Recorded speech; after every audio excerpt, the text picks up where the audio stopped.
بۆ خوای پەروەردگار تەقدیری ئەو شتانە ئەکا بۆ ئێمە بۆ شتی خراپ هەبێ لەبەرەوەی ناخی ئێمە تاقی بکاتەوە.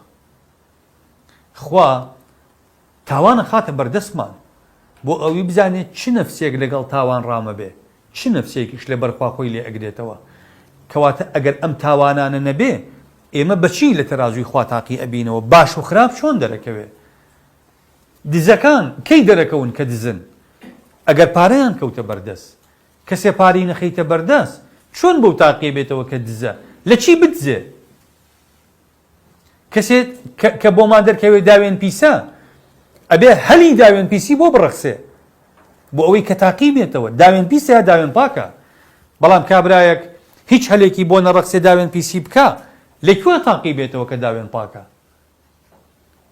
ئێمە ئەڵێین الأشياء تعرف بأضدادها، شتەکان بە دژەکانیانە ئەناسرێنەوە. ئەبێ هەلی تاوان بڕەخسێ بۆ ئەوەی چاکەکان دەرکەون، بۆ ئەوەی باشەکان لە تەرازوی خوایە سنگ وەرگرن. کەواتە خاڵێکی تر ئەوەیە پەروەردگار کە ئێمە تاقیەکاتەوە، بۆچی پەروەردگار ئەم خالیقی ئەم شتانەیە کە ئێمە ئەڵێن شتەکان خراپن لە تەرازوی خوایە، ئەی بۆ خوای پەروەردگار دروستی ئەکا؟ ئیستیخراجی طبعی ئێمەیە. خاڵێکی تر لە حکمەتەکان لە دروستبوونی ئەو شتانە ئەوەیە خوای پەروەردگار کۆمەڵێک شتی لە نەتیجەیە خۆشەوێ بە تاوانەکان پێی ئەگەین ئێمە. چۆن؟ هەتا ئینسان تاوان نەکا چۆن تەوبەکار بێ؟ لە عیبادەت تەوبەکار نییە، مستەغفر لە عیبادەتان نییە. تەوبەکارەکان لە دەرەنجامی ئەو تاوان و خراپانەی کە شەیتان زەفەری پێ بردوون پێی کردوون تەوبەکار بوون. خوا ئەفەرمێ ئین الله یحب التوابین. ئەم مەحەبەی خوا، ئەم خۆشەویستیەی خوا لە دەرەنجامی کردنی تاوان و گەڕانەوە دروست ئەبێ. لەبەرەوەی تاوان هەبێ بۆ ئەوەی ئینسانەکە بگەڕێتەوە بۆ لای خوا و بۆ ئەوەی خوا لەسەر ئەو گەڕانەوەی خۆشی بوێ. خاڵێکی تر خوا ئەوێ لە ڕێگەی ئەمانەوە بمان ناسێنێ بە کەمال و جەلالی ذاتی خۆی. بۆ ئێمە ئەو هەموو خراپەیە ئەەکەین، خوا ئەو هەموو بەخشندەیە ئەکا. ئەمە چ نەتیجەیەکمان پێ ئەڵێ؟ ئەم ذاتە کۆمەڵێک صفاتی هەیە، صفەی غەفوریەتی هەیە، صفەی ڕەحیمیەتی هەیە، صفەی لەطیفیەتی هەیە، وەنیە؟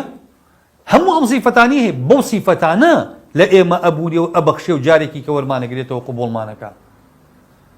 کەواتە ئەگەر ئەم خراپانە نەبن ئێمە چۆن خوا بزانین بە بەزەییە؟ ئەبێ تاوان هەبێ بۆ ئەوەی ئەو ببەخشێ، ئەبێ خراپە هەبێ بۆ ئەوەی ئەو لوتف بکە، وەنیە؟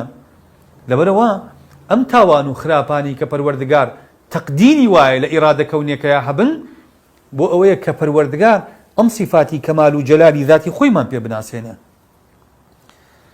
خاڵێکی تر خوا ئەوێ منەتبارمان کە بۆ دەسەڵاتی خۆی.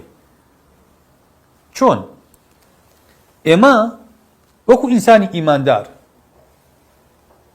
قەناعەتی تەواومان هەیە 100% بەوەی کە خوای پەروەردگار صاحبی ئەو هەموو صفاتی کەمال و جەلالەیە، بەڵام ئێمە توانیمانە حەقی خوایەتی خوا بدەین؟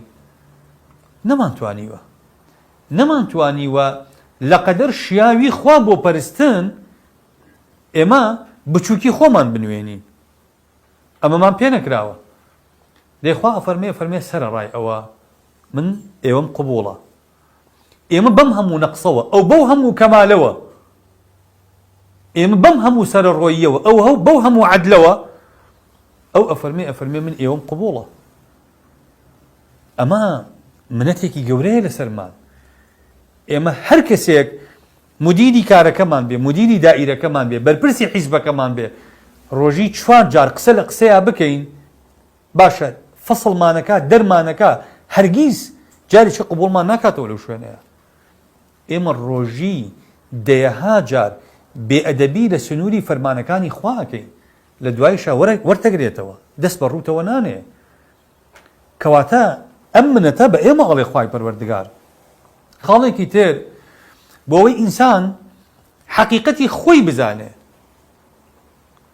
ئێمە چۆن حەقیقەتی خۆمانە ناسین؟ بە بەراوردی خۆمان لەگەڵ خوا. خوا لە قورئانە فەرمێ وئین تەعودوا نعمة الله لا تحصوها. لە دوو شوێنی قورئانە ئەم ئاەتە دووبارە ئەکاتەوە. لە پاشگیری ئاەتێکیانە ئەفەرمێ كافرمي وإن تعدوا نعمة الله لا تحصوها أفرمي إن الله لغفور رحيم.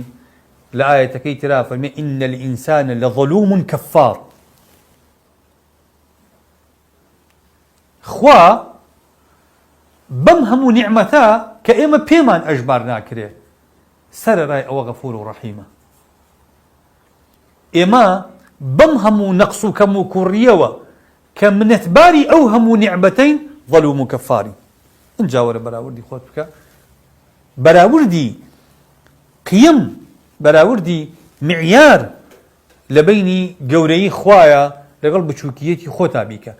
اگر ام تاوانا نبين اما امامان بودر ناكوي لي حالي نابين لبرو خواي پروردگار تقديري واي امانه هبن بوي اما لم هاوكيش ايمانيانا حالي بين خالي كتير خواي پروردگار لرقي امانوا إقامة حجة لسر عبدكي أكا لقافة أدقري أقر تاوان نبي هر باشا هبي أو كاتا همومان هر باشا كين أو كاتاش أم تاقي كردنو بهشتو جهنما مانايكي نامينيتوا لبروا أبي باشا وخرابة هبي بو أوي باشا كان پاداشت بكرين خرابة كان سزا بدرين أقر باشا وخرابة نبي چۆن خوای پەروەردگار لە قیامەتا لێپێچینەوە لە خەڵکێکەکە بۆ خوا ئەفەرمێ لئەلا یەکونە للناس عەلی الله حجة بعد الرسل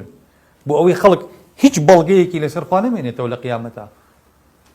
لەبەرەوە خوای پەروەردگار ئەم تاوان و ئەم خراپەکاریانە لە بەردەم چاکەکانە دروست ئەکا بۆ ئەوەی ئەوانی ئەکەونە سنووری حرامەکانەوە خوای پەروەردگار حجەی هەیە لە قیامەت لەسەریان کە خراپەکار بوون بەڵگە کردەوەکانی خۆیانە. خوای پەروەردگار کە ئەفەرمێ ونخرج له يوم القيامة كتابا يلقاه منشورا اقرأ كتابك كفى بنفسك اليوم عليك حسيبا.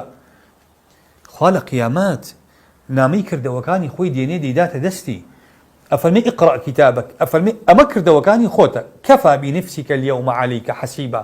خۆت حکمی خۆت بکە کەس حکمت ناکە حکمی خۆشتمان قبوڵە كفى بنفسك اليوم عليك حسيبا. تەواو ئەگەر ئەمە نەبێ ئەم ئیقامەی حوجەیە ناکرێ. خەڵێکی تر ئەم تاوانانە بەڕێزان مەناعە ئەدەن بە ئینسان دژی تاوان خۆی. یعنی بۆ نمونە ئێمە هەندێک جار تاوانەکەی گوێ بە ئەمرەکەی خوا نادەین دوایی تاڵی تاوانەکە ئەزمونێکمان فێرەکە کە جاریشکە نیکەینەوە. ئێمە لە تاڵی تاوانەکان حکمەتی خوامان بۆ دەرەکەوێت لەو شوێنانی کە بە قسەی خوای تیا ناکەین و تووشی هەڵدێرە بین قیمەتی ئەمرەکەی خوامان بۆ دەرەکەوێت لەو شوێنانی بە قسەمان کردو ئەگەر نەمان کردایە تووشی چەند هەڵدێری تر ئەوین. بزانە ئەمڕۆ حرامەکان ساڵانە چەندین ملیۆن خەڵکە کوژن لە جگەرەوە بیگرە لە عارەقەوە بیگرە باشە لە چەکی کۆکوژیەوە بیگرە لە زینا و نەخۆشی ئایدز و نەخۆشە سێکسیەکانەوە بیگرە. بزانە حرامەکان ساڵانە چۆن وەک تاعون خەڵکە دوورنەوە. ئەی کێ بە حەڵاڵەکان ئەمرێ کێ بە زەکات ئەمرێ؟ چەند ملیۆن کەس بە زەکات ژیانی لە مەترسی ڕزگارێ بێ لە نەهامەتی ڕزگارێ بێ بە پێچەوانەوە. ئەی چەند کەس بە ڕیبا ماڵی کاو لە بێ بە سوو بەدبەختە بێ چەند ئابووری دنیا جیهانی داڕوخێ بۆ ئەو حرامەکانەوە ئەکەن ئەوەش حەڵاڵەکانەوە ئەکەن. لەبەرەوە خوای پەروەردگار ئەم بەراوردە نیشانی ئێمە ئەدا بۆ ئەوەی مەناعەمان بۆ دروستکە ئەها حرامەکان چیمان لێ ئەەکەن دەیکا کە ئەگەر هەر لە بەرذاتی خۆشمان بێ بە حرامەکان نەکەین. ئەی باشەکانی کە خوا ئەی فەرمون ئەها چەند سوودیان هەیە کەواتە مادەم ئەمانە سوودیان هەیە و ئەمانە خراپن ئەگەر جارێک دوو جار خراپەمان کرد مەفروضە حەسخانە و مەناعەیەکمان بۆ دروست بێ دەستمان بچزێ بە تاڵی تاوانەکەیە جاریچکە تاوانەکە دووبارە نەکەینەوە.